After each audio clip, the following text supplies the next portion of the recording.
Yo, this is the first ever episode of the Paddle Down podcast. I'm your host, Kirk Morris, and I guess I'm officially part of the Heavy Hockey Network. I got the green light there last week to start recording my own show or to be part of the network, which is awesomely cool. Shout out to all the guys there, and it's going to be a goalie heavy podcast. It's not going to be a sole Oilers related podcast. I look to expand on it's going to be NHL related. It's going to be AHL related. It's going to be junior related. The whole 9 yards. And I personally love to. I love goaltending. I love to talk about it. I love the game of hockey itself. As I said, I blurred momentarily. The Heavy Hockey Network right now, it's an Oilers fan site, I guess you could say, a blog site with podcasts. But I just lost my train of thought there. There's going to be a few of these here. This first one here, guaranteed. Now I forgot what I was going to talk about. Yeah, awesome. Great way to kick this off, eh? It's the site itself is Oilers content related, and I kind of want to. I think the Godfather there, Mr. Michael Hebert, is going to expand the horizon here. I don't know what he has in store, but it sounds like big plans for the future here at the HHN. And like I said, I love hockey. I am an Edmonton Oilers fan. Been a fan since the Dynasty days, since the early 80s. That pretty much dates how old I am here right now. Yeah, I'm no spring chicken, but the position of goaltending, I think the goaltending position is the most important on the team. You're basically your main job is to keep the puck out of the net and not let the other team score on you. I'm not discounting the forwards or defense, but generally speaking, the goaltender is the end all be all. You got to beat a goalie in order to score goals and in order to win a game. So, that's pretty much the tall and short of it as far as why I actually I played a little bit in minor hockey. I think I played about 3 years, and you kind of have to be a little bit off of left of center, I guess, in order to block vulcanized rubber discs, and you got to be a little bit crazy. I know a few goaltenders, and they're I always draw the comparison of goaltenders to be like the drummers in a rock band. They kind of march to their own beat. Some goaltenders are mega superstitious. They'll put their gear on a certain way. I think that goes for anybody who's superstitious. I'm not personally superstitious, not even a little stitious, as Mr. Mike Dursa would say. But yeah, no. Some goalies are a little bit out there, a little bit crazy, and others are just goalies. I'll just put it at that. But this episode, I'm gonna it's going to be Oilers heavy this episode. I'm also going to talk a lot about the UFA crop this year as far as unrestricted free agents and also restricted free agents. Not the crop like last year, but there is a few big names out there. One of is which the the Stanley Cup champions. And congratulations to the Colorado Avalanche for winning the Stanley Cup. 2022 champions, well deserved. I was very proud of the Edmonton Oilers making it far as the Final Four. I didn't expect them to get that far. I thought they were gonna. I thought it was gonna be close versus Calgary, and the universe provides something different. So, and the first game there in that Calgary series was a shootout, and then after that, the boys pretty much settled down and locked her down. But I'm kind of bummed that we lost 4 straight against the Colorado Avalanche and got swept. But you got to tip your hat where credit is due. The Avalanche were a solid team, 16-4 total there throughout the playoffs. That's pretty much domination at its finest. I heard that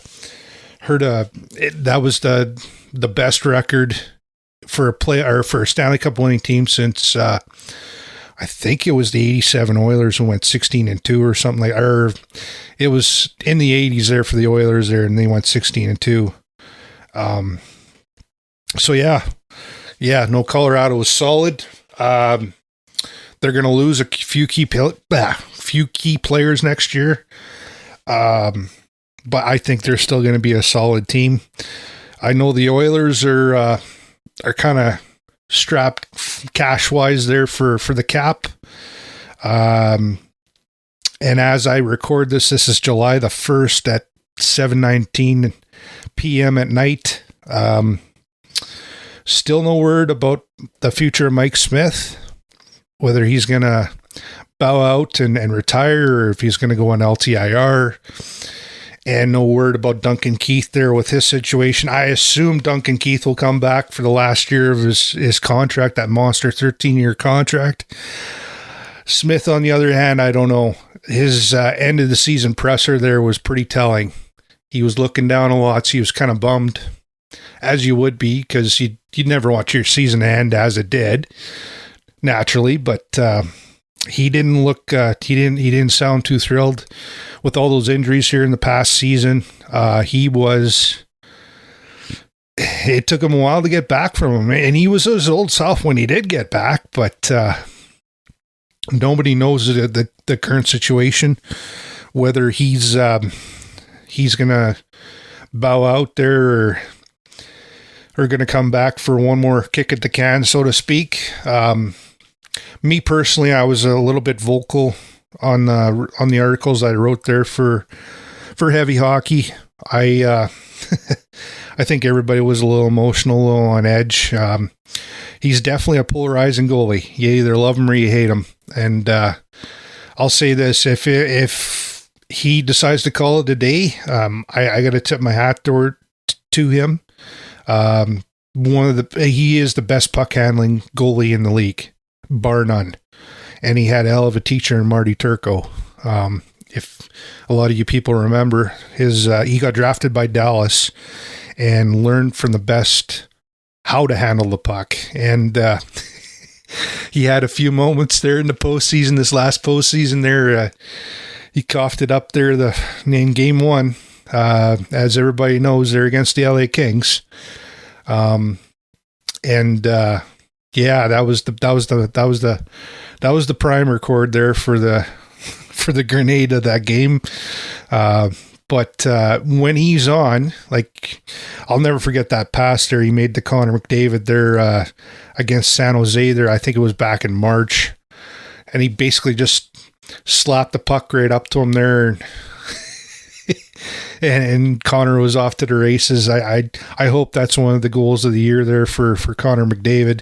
I think it is. It's one of many, but yeah, no, Mike Smith, he can be a very polarizing figure, especially if you're an Edmonton Oilers fan. There's no amount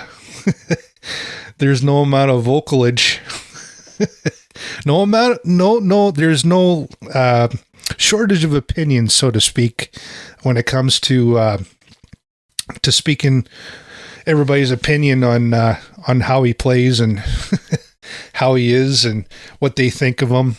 There's also a if you're living under a rock and haven't been really keeping tabs on the Oilers, Mikko Koskinen is no longer an Oiler. He signed in the Swiss League with HC Lugano, I do believe. So he's not coming back. His time as an Oiler, I think, was also very polarizing. Even this season, you could say, when Mike Smith was battling injuries, Mikko was he was great, and then fell off a cliff, and then he was good. Like he was kind of a tale of three seasons, I guess you could say. The first when they went on that run there, I think they had the best percentage in the league, win percentage in there, and he basically started. I think he started all but 4 games before Mike Smith got injured there, and he did well, and then the wheels came falling off there during that slump, that 2-11-2 slump. We called up Stuart Skinner, and Stu actually did pretty decent for what he was handed, and but Mikko there, he kind of rebounded, got back to his old ways there when Jake Woodcroft took over there in February.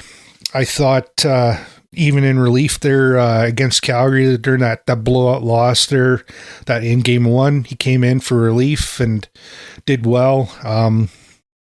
Very limited service though as a whole during the playoffs in his time as an Edmonton Oiler. I thought his game was falling off as well, especially his lateral movement. He wasn't as quick as he usually was. Mind you, it was a damn long season, and you never you're going to have wear and tear when you have that long of a season as they did. Even with Mike Smith, he probably had mega treatment during the playoffs because he was he was well used, so to speak. There, he was highly in service, and it's going to be an interesting off season here. Stuart Skinner is going to be taking Mikko's place, I'm assuming, anyways. He still has waiver exemption going into next year. I think that's a very thin line, though. I think he's played enough pro games. I forget what the Mendoza line is there for qualifying to be in waiver. You have to clear waivers. I think it's 75 pro games if I'm not mistaken, but don't quote me on that. So he has another 2-year contract there that he just signed there last year. And as far as I know, it's a 2-way contract. So at least for both years. And I know that he's still waiver exempt as according to Cap Friendly there anyways. So he'll be taking Mikko's spot. But the main question is, and Ken Holland there, General Manager Ken Holland, mentioned that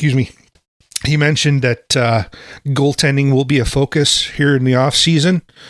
It's just a matter of what's going to happen with Mike Smith, if he's going to retire, if he's going to go in LTI, or if he's going to come back and play out the rest of his contract. He's going 1 year left. He's 40 years old. Like I said before, his end of season presser it was very telling. He was pretty bummed. And he said, it's hard. And I'm 44 years old. I can vouch for getting injured. It takes longer to recover. I'm assuming at 40 years old and in the shape that he's in, he, from all accounts there and all reports, all the guys say that he's in wicked shape.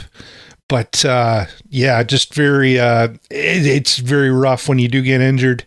The recovery time is way longer naturally. And it'll be interesting to see here what's going to happen and what General Manager Ken Holland's going to do.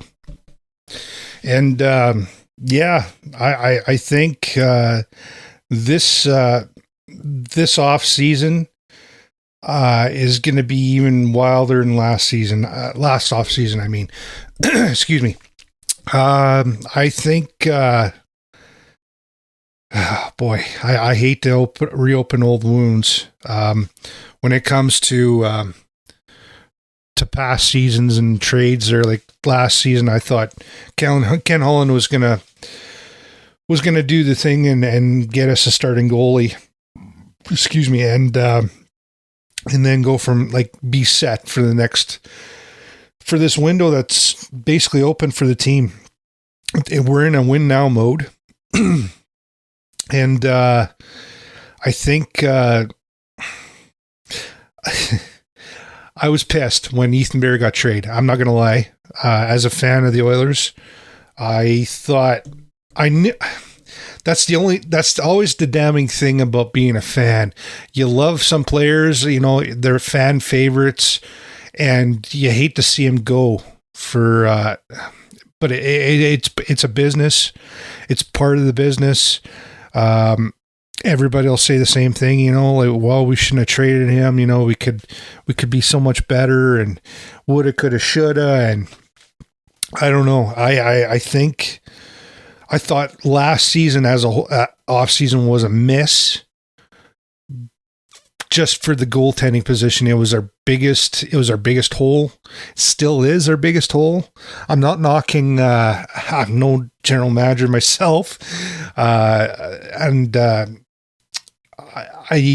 wouldn't want to be in a general manager's position, just for the stress level alone. But and everybody on social media and at home watching the game, or everybody's an armchair GM. That's just fact. But when you love fan favorite players and you get traded for basically spare parts, and not knocking Warren Fogle there, I thought that. God, I'm backpedaling here like crazy, but I'm getting to my point. I thought it was a huge miss last offseason, not getting a goalie. I was very polarized, and I thought the CC signing was okay. I thought the re-signing of Barry was a little bit suspect, but when it came to the Bear trade there for Warren Fogle instead of getting a goalie, I was upset. Not gonna lie. I thought it was a huge miss, and Lord knows what Holland was doing. I don't have privy to that. I just thought it was a huge miss, and the second part of the huge missed opportunity was drafting a future franchise goaltender in Jesper Wallstedt. He traded down and got more. Holland got more draft picks. I thought it was a huge miss, personally. When you hear people that are well versed in the game of hockey, and saying that Wallsted's technical skills alone are franchise changing, you'd think that they would jump all over that and take Jesper Wallstedt. They didn't. I know that their barn was full. Their cupboard was full of prospects there, like with Skinner, with Konovalov, with Rodrigue. But I always say you can never have enough goaltenders in your system, because you never know what's going to happen. Well, I guess, how far can you go, right? You always have to ask yourself that too. But I think I thought it was a huge miss, both with the trade and with the draft, because boy, oh boy, apart from this year with the Colorado Avalanche winning, pretty much every single championship team had a homegrown goalie, drafted and developed, whether it was our college free agent signing or whatever. They were homegrown.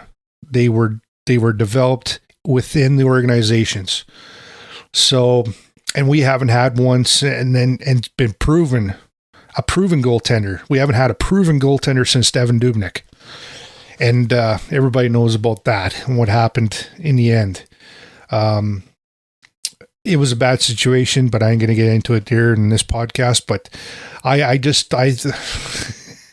if we don't get a goaltender, or if we don't rectify the situation, or if Ken Holland doesn't rectify the situation, there's going to be slings and arrows everywhere. It's going to be hellfire. I can guarantee you that much. And I don't think it would be a good thing to overplay Stuart Skinner, because every goaltender is going to have highs and lows, and it'll be Skinner's first full season with the big club. Will he do good? I think he'll do good, personally, but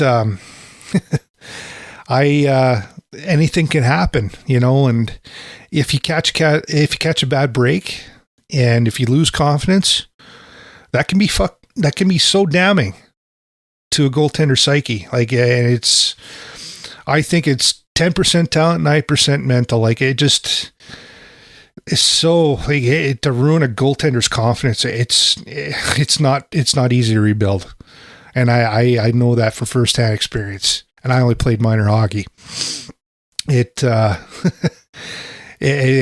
hard position to play, and I can't even imagine what it's like to be in the best league in the world playing that position, because you gotta have nerves of steel and whatnot. But anyways, I'm rambling on here. I'm gonna stick back to the program here. But yeah, I think there is some good selections out there for free agent signings. There is even trades to be made. I think that could be in play. But I think for the most part, it all hinges if Smith wants to come back for the final year. Then they have to, with the departure of Ilya Konovalov, I even forgot to mention that, he has to be released. They released him. He's going back to the KHL. So I think the organizational depth in goaltending needs to be improved. I think vastly improved, I should say, with Skinner being graduated to the big club there. There's just Ryan Fanti, which I think was an awesome signing by Holland, college free agent signing. He was awesome there with Minnesota Duluth there this last season in the college ranks. And Olivier Rodrigue, he is in the last year of his entry-level contract, and from what I've seen and heard from the people in Bakersfield, he has a long road left to go in order to make the show. But that could all change this season too. Who knows? But that's all speculation city, and this episode is basically speculation city at this point, because who knows what's going to happen. But that's the cool thing about being a fan, you can speculate about anything. You can have your own opinion about anything. Anywho, UFA goalies. Actually, before I get to UFA goalies, I got my bullet points here. I got written down. Trading for another goalie. Boy, oh boy. I've heard everything under the sun for trading Borgo to trading Puljujärvi, and that's a whole different ball axe right there. You talk about speculation city. Boy, I feel for that kid. I really do. Because I said on many podcasts there, on Oilers Live and on Straight Off the Pipe there with the Heavy Hockey Network, if Jesse Puljujärvi just finishes, he could be such a great player, and he's one step away. It's almost like Valery Nichushkin all over again. And I hate to say it, and I say this in all sincerity and honesty, don't be surprised if he gets traded. I read today in The Athletic there via Daniel Nugent-Beaumont there, he wrote a little bullet point article there. Holland said he's not going to give him away for free. So there's that. But like I said, who knows? Anything can be possible at this point with Puljujärvi. I feel for the kid. I'm a huge fan of him. I feel for him. Do you use him as a trade chip though? Because his value isn't all that high here right now. Same thing with Kyler Yamamoto. Like he had a decent season, just like Puljujärvi. Another fan favorite. He's loved by everybody. What do you do? Do you trade him for a starting goaltender? Who knows? I know that Edmonton needs a number 3 goalie. If Skinner does graduate to the AHL, they need an NHL go-to guy just in case of injury, like they had with Anton Forsberg there a couple of seasons ago, all thanks to the pandemic. And what a rigmarole that was too. Jesus. Anyways, yeah, they're going to need number 3 goalie. So do you trade for even number 3? Do you run the risk of damning yourself and depleting prospects? I don't know. I've heard John Gibson's name a whole bunch. Personally, I wouldn't trade for him. Excuse me. I don't think Pat Verbeek, the general manager of the Anaheim Ducks, would allow it, trading in your own division. I've heard rumblings about Gibson going to Toronto.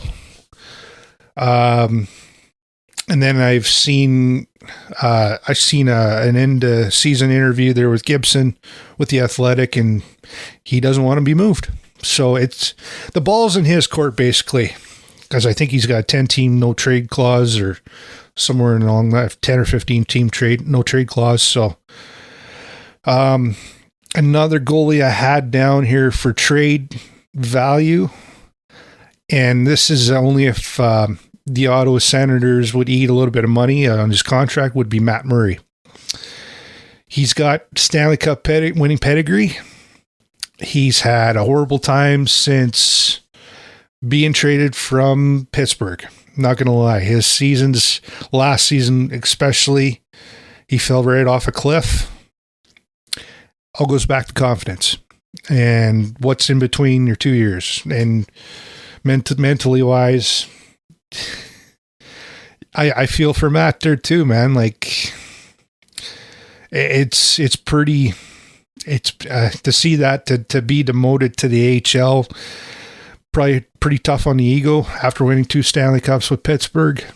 But sometimes you need to rebuild yourself in order to move ahead. You know, like a phoenix rising from the ashes. You need to rebuild yourself, and sometimes you gotta do it, you know. And I know with his string of injuries and last season as well, it would be a little bit of a caveat there too. So I don't know what you do. I honestly don't know what you do. Another name that's being flipped around is Connor Hellebuck. You don't know what's going to be happening in Winnipeg with their RFAs as far as Pierre-Luc Dubois, if they're going to do a full tear down rebuild. Do you trade away a Vezina winning goaltender? Because if at least they're in the Central Division, you know, like it is possible. I'm not gonna say that's a no contest there either, but it'll be interesting to see what they do. Another little side note with Winnipeg, since I'm talking about Winnipeg, Eric Comrie is a Group 6 UFA. He didn't play enough HL games. I don't know how that works with the G6, the Group 6 clause. All I know is that he didn't play enough to keep his RFA status. So he is now an unrestricted free agent. He can go and sign with whoever he likes. I kind of speculated this on Twitter. It'd be interesting to see a Comrie/Skinner tandem.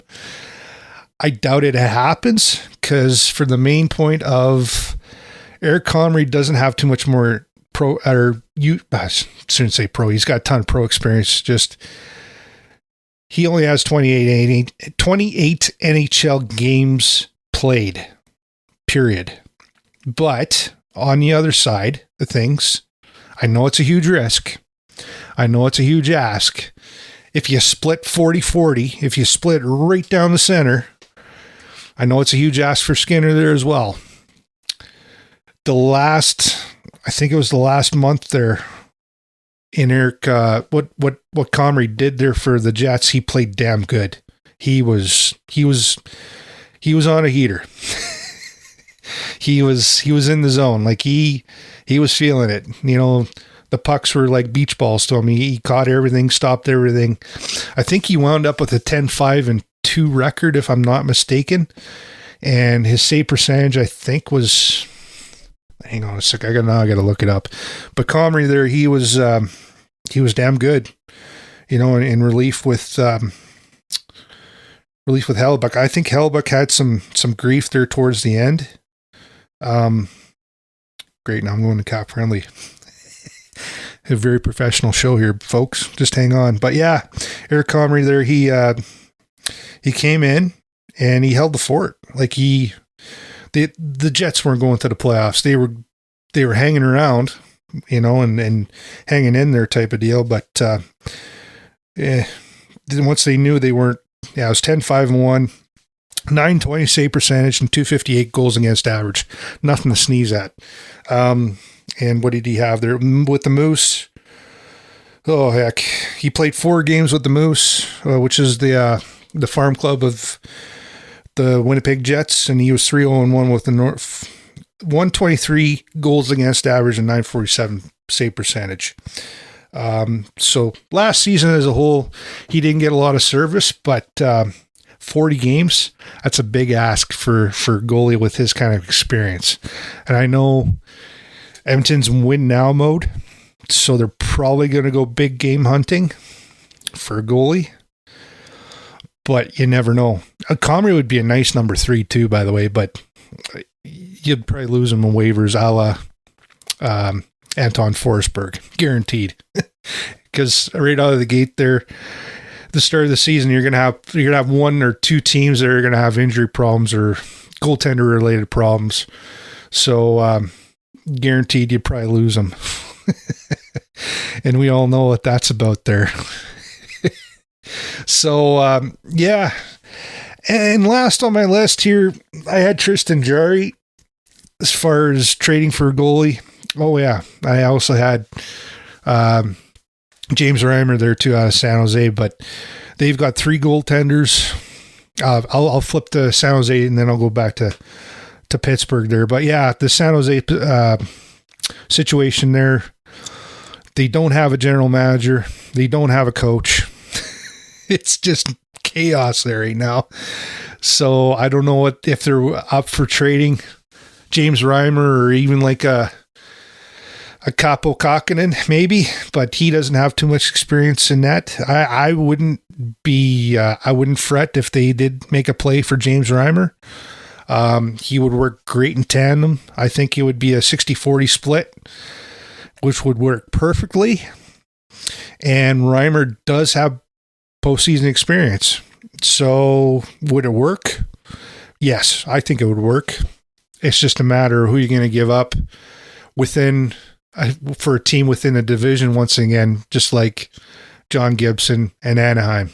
You never know what's going to happen though. If you give up a good blue chip prospect or whatever, yeah, anything can go then, because it's not out of the realm trading within a division, but it has to be the right fit. So, I don't know. I'm not going to speak my opinion on Ken Holland any further. Like I said, I'm not an NHL GM, so it'll be interesting to see. And finally, like I said, Tristan Jarry, with the way Casey DeSmith played and Louis Domingue played, you wonder about the future if the Penguins are going to do a rebuild on the fly. I would assume they're not going to trade Jarry. They'll probably let DeSmith go to free agency, along with Louis Domingue. I do believe new Louis Domingue is. Let's see here on my list. Yeah, Louis Domingue is also a free agent, UFA. So yeah, I highly doubt Jarry would be traded unless if there was a huge piece going back. I would assume it would be another goaltender. Do you trade Stuart Skinner. I hate to say it. With Jari, you'd be well set, but then you'd have to get two more goalies on top of it, because Ryan Fanti's had one pro game, and like I said, Olivier Rodriguez not ready. He is not ready for the show, not by a long stretch. From what I heard, anyways, I haven't personally seen him play yet, but that's what I heard. So with that, we go with signing a goalie now. What would you do? Would you? I have a list here. The three that are most talked about right now in oil country. Do you sign Darcy Kemper? Do you make an offer that he can't refuse? Personally, I think Kemper's going to go back to Colorado. Why would you want to leave a defense like that you play behind? When you got Bowen Byram and Cale Makar and Samuel Girard and whoever else they got there. I can't remember the names off the top of my head, but that's a solid defense there. Solid. Actually, the forward core there, that team plays well defensively as well. So it's going to be, I would say Kemper's going to re-sign with Colorado. The smart money would say that.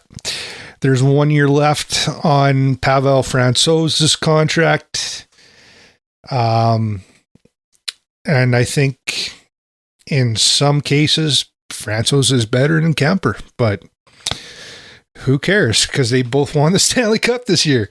The big name, the number one big name everybody's talking about is Ville Husso out of St. Louis. I'm not a fan of Ville Husso.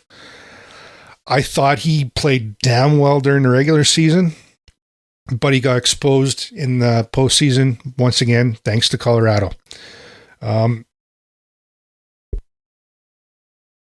Excuse me. His glove hand got exposed majorly. The Avalanche just literally exploited that glove hand side. It's like Koskinen 2.0, in my opinion. He's a hell of a goaltender. He's a big body.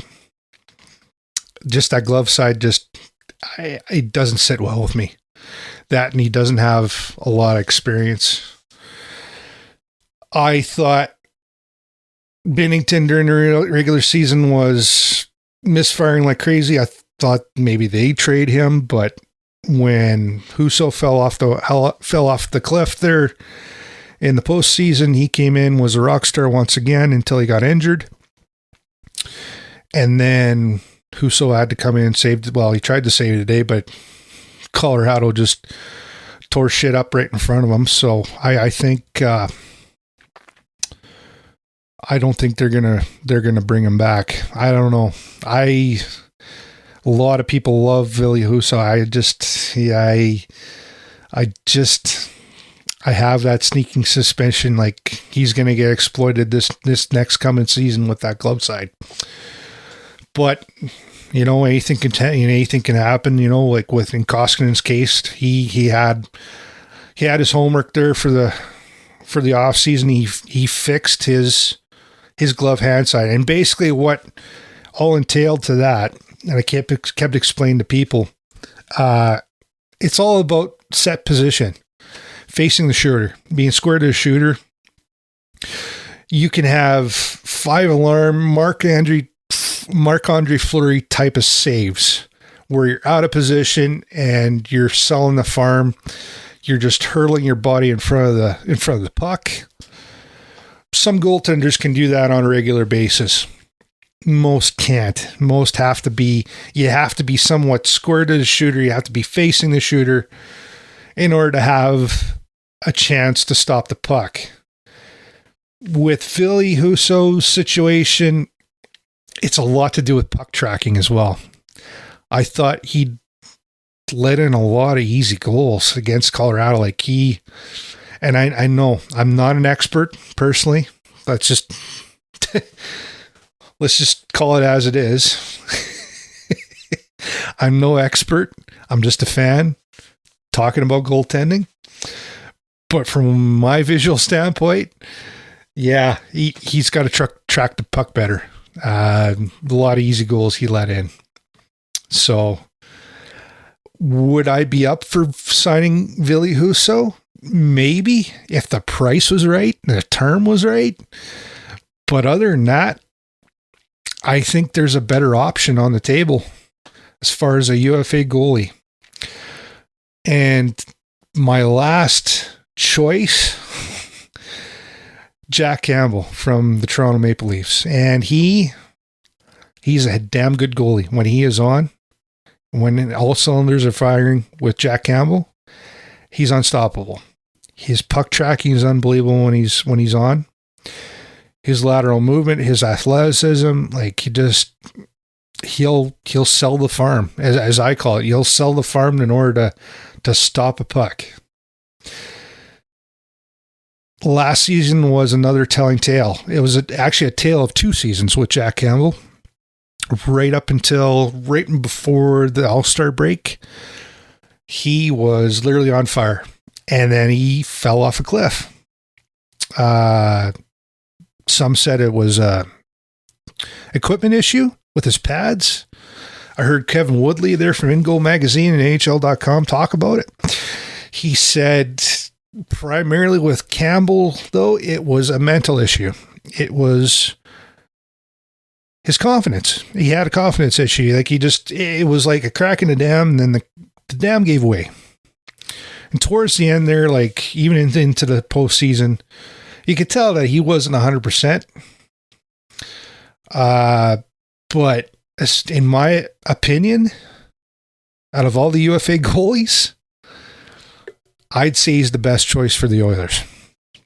But once again, when it comes to signing people, and especially goaltenders, there's always that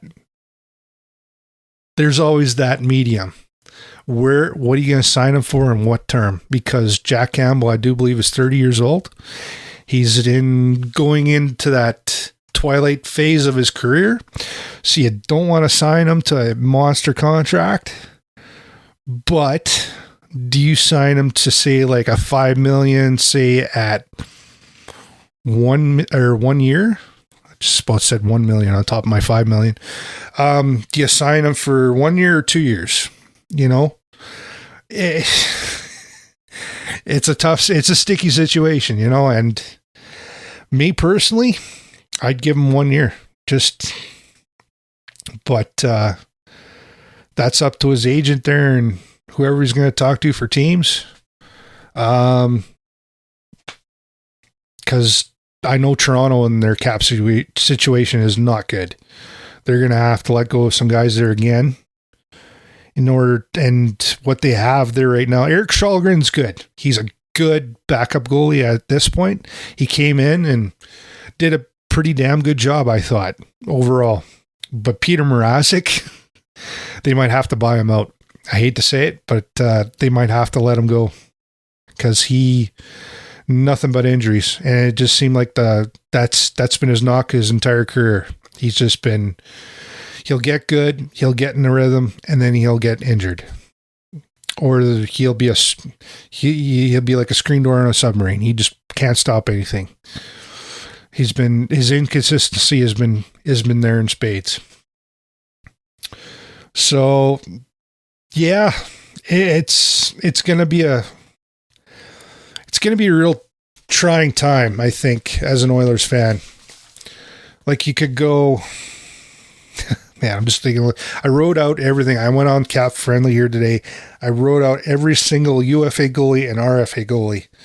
And there's probably going to be, Cap Friendly doesn't even show you like the goalies like over in the KHL or the European leagues. But yeah, I could go real conspiracy theory, throw a tinfoil hat on and start talking offer sheets. But Edmonton doesn't have the room for cap space. Like I'm laughing at this one. Everybody's talking about Jason Robertson there in Dallas. I'd offer sheet Jake Ottinger. for what, and I know his body of work has been very limited in the AHL, but he's a damn good goalie. He literally single-handedly went full Patrick Waugh against that series, against Calgary in that series, and literally was a brick wall. What do you offer sheet Jake Oettinger for? That's the question I like to throw out there. Screw Jason Robertson. How pissed would Jim Neal be if he got an offer sheet for Jake Oettinger? I know he wouldn't be too happy because he's got Bupkis in his system. He's got Colton Point, which hasn't really panned out. Let's look up here what else is in their system, because I know the cupboard's pretty bare. I think Anton Hudobin is not coming back. They got him on LTIR, as far as I know. But let's see here. Oh yeah, I forgot about Scott Wedgwood. They just re-signed him to a 2-year, $2 million deal, which I thought was pretty freaking sweet. Good on Jim Neal for that. So Adam Scheel, Remy Poirier was a brand new goalie right out of the hop.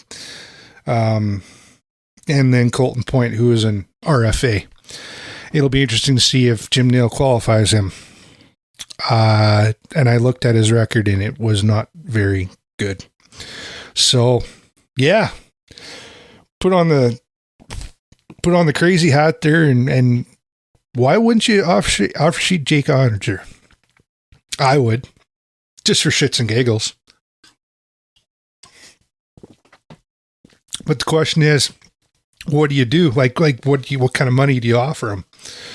What, 6-1 or 6-2, or go a little bit lower, say go 4-4, or I know the penalty there, or for the offer sheet there, I think once you go over 4.2 million, I think it's a first, second, and a third rounder you give up. Is he worth it? I think he's worth it for the limited amount he's played in the AHL. He hasn't had any injuries, at least from what I recall. Yeah,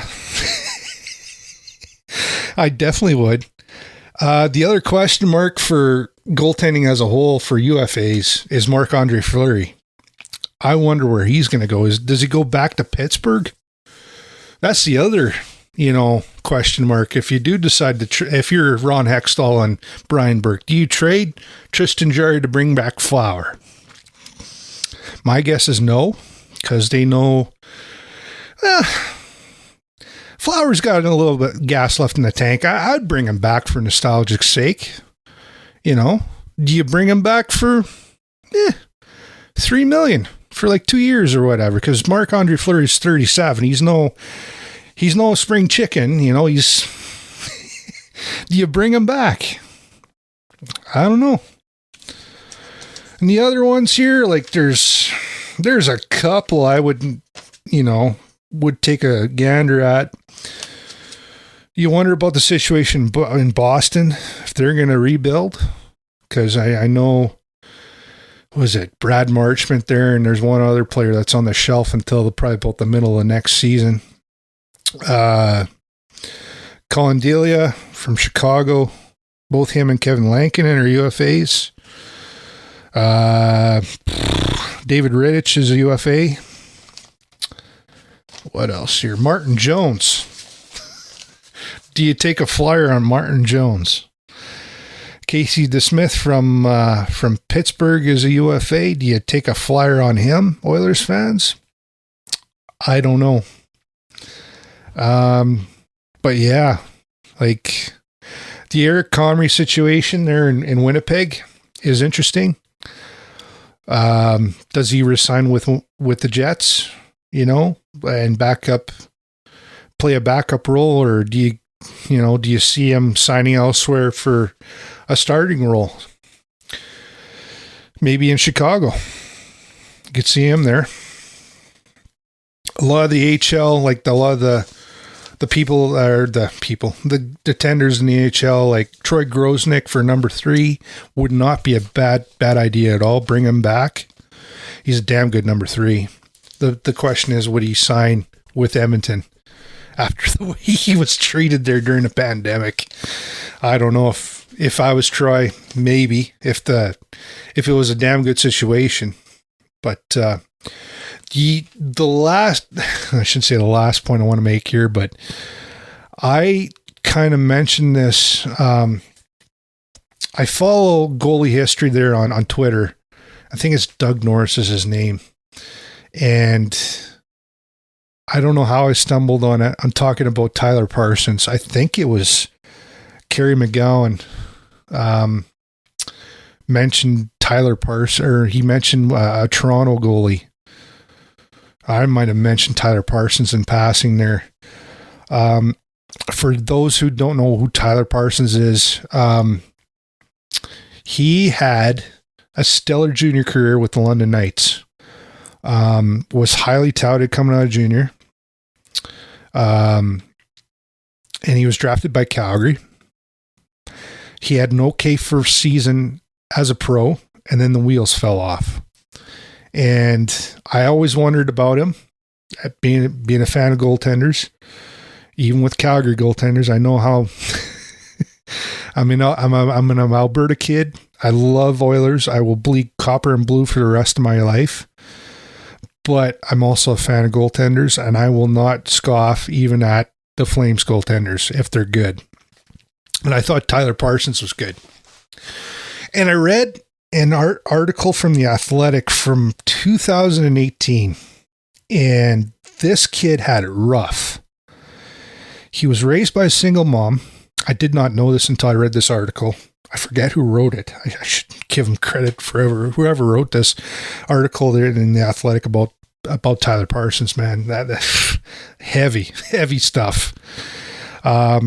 I was raised by a single mom in Michigan, and you want to talk about mental health? Like he literally was struggling mentally. I'm not gonna spoil the article, but if you want to look up the article there on The Athletic about Tyler Parsons there, and he signed a 1-year deal last year, and I don't even think he played a game for Calgary's farm team there, just the Stockton Heat. And I don't know if he's going to return to hockey. And it's sad. It happens. For the people that do know Tyler Parsons, my heart's out to him. They're like pretty rough, man. Like pretty rough situation. As an advocate for mental health, I definitely can feel for the guy. Yeah, it just eye-opening stuff there. I thought, in passing there, I thought maybe developmentally wise, like couldn't switch from, switch that switch on, flip the switch there from junior to the pros. And it's tough from what I've read. It's tough. And I wouldn't doubt it. Like being away from home, that far away from home, you're literally across the country in California. And I feel for the guy, and I just hope that the guy's actually doing well, because, man, mental health is no joke, folks. It's like I said, especially being a goaltender, it's all or nothing, and you have to have nerves of steel, and yeah, that's where I'm going to leave it at there. But with the AHL, like with looking for a third goalie, number 3 goalie, you could go down. I got a list here. As far as UFA goalies go, like I said, Troy Grosnick. You could even go Kevin Lankinen from Chicago. It wouldn't be. I know he'd probably want to change the scenery. He didn't have the greatest of seasons with Chicago there last year, especially when he was in relief of Marc-Andre Fleury. The other UFA, well, I keep referencing the other UFA. As far as for number 3's Charlie Lindgren of St. Louis. I wouldn't mind taking a stab at him if I was Holland. He's had one heck of a season there. I think he backstopped between him and Joel Hofer, the other goalie prospect there for the St. Louis Blues. I think between the two of them there, they backstopped to the Calder Cup final in the AHL. They lost to the Chicago Wolves, who were literally a juggernaut. But yeah, as far as taking a flyer on Charlie Lindgren, why not? As a number 3, I don't think that'd be a bad idea. He's in the prime of his career. Some of the RFA goalies I'm just going to touch on here quickly. There's an interesting list. The one that really pops out to me, you want to talk about divisional, if you're an Oilers fan, is Michael DiPietro. Him and Spencer Martin had a duel there last year. Spencer Martin had a wicked season. And I wrote an article back in March called Pipe Dreams. And I actually mentioned Spencer Martin, that he would be a damn good UFA signing, which the new management there in Vancouver noticed. And they scooped him up pretty darn quick and signed him to a 2-year deal to backstop Thatcher Demko. And now there's, like I said, there's Michael DiPietro, who is highly touted in the goalie community. I haven't personally seen him play, but I've heard a lot about him via Kevin Woodley, once again of In Goal Magazine. Because he's a Vancouverite, he sees the Absurd team play lots there too, like their farm club. And it'd be interesting what they do with DiPietro. Do they sign him to another, well, I shouldn't say another, he just finished his entry-level deal. They'll probably sign him to a bridge, but what do they sign him at? Probably bare minimum, I would say. Yeah, that'll be an interesting turnout. Just in passing thought. And the other RFA goalie to look out for if you're a Buffalo fan. UPL. Is it Uka Pekka? I can't. Forgive me for butchering his name there. Jeff Aid. I know he's a huge Buffalo fan living in Edmonton. UPL is not, as he's known in all Buffalo fan circles. He is an RFA. And he's 23. Ukko-Pekka Luukkonen, sorry. Pure professional here, folks. This is my first podcast. I'm so sorry for butchering his name for all you Buffalo fans out there. He's a highly touted prospect. They just re-signed Craig Anderson, 41-year-old Craig Anderson, to another 1-year contract. They're so far away from hitting the cap floor. You wonder what Buffalo's going to do.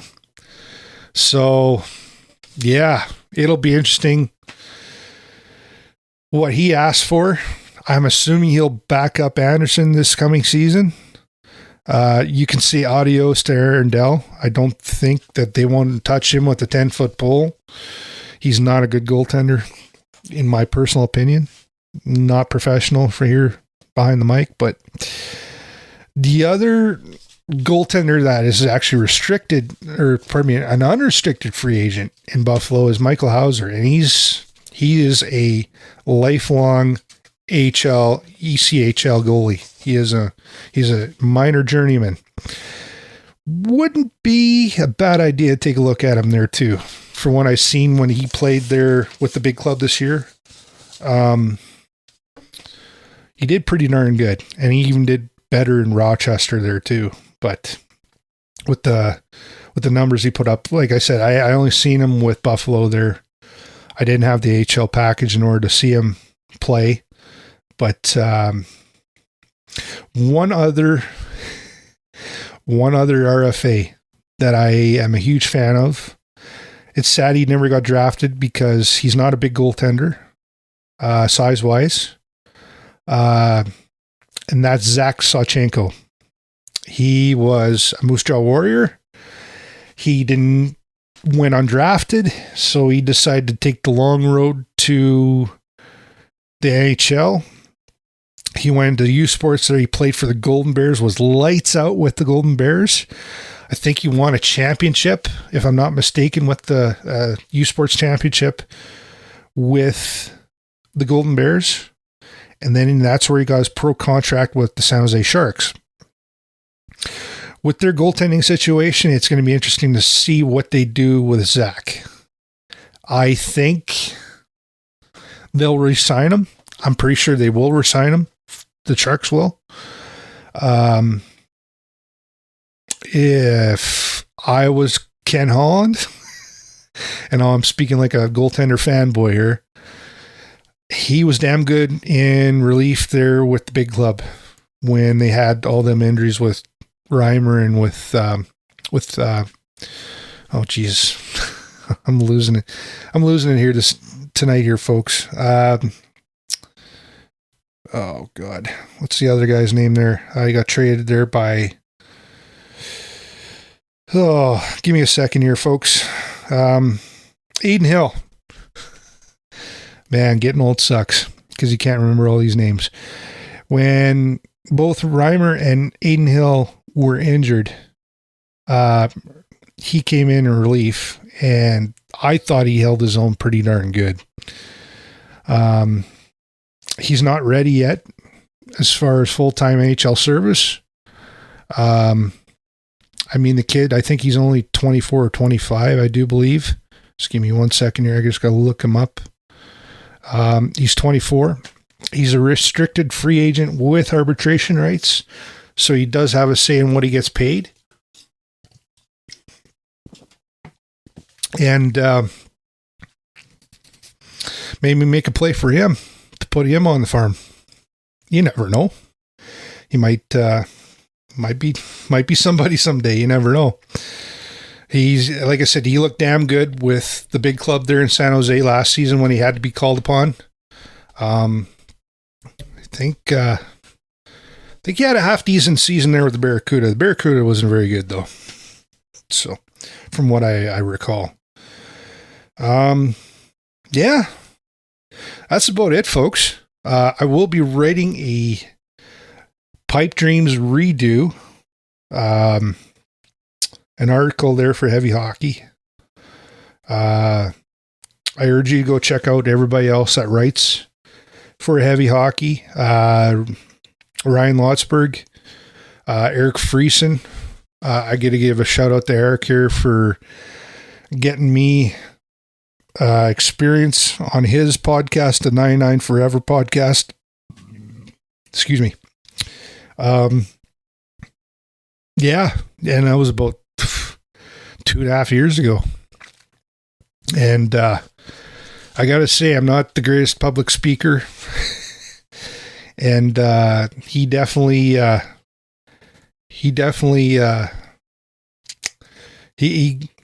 he got my feet wet there as far as bringing me into the HHN, and one thing led to another, and I started writing for the site, and now I'm doing my own podcast here. It's pretty weird, man. I'm not gonna lie. It's crazy how life works out, and I actually like talking. Like I said, I'm not a huge public speaker. I'm pretty quiet, but got a little bit of experience there being on Michael Hebert's show there, Oilers Live, and on Straight Off the Pipe there with Dash and Durst.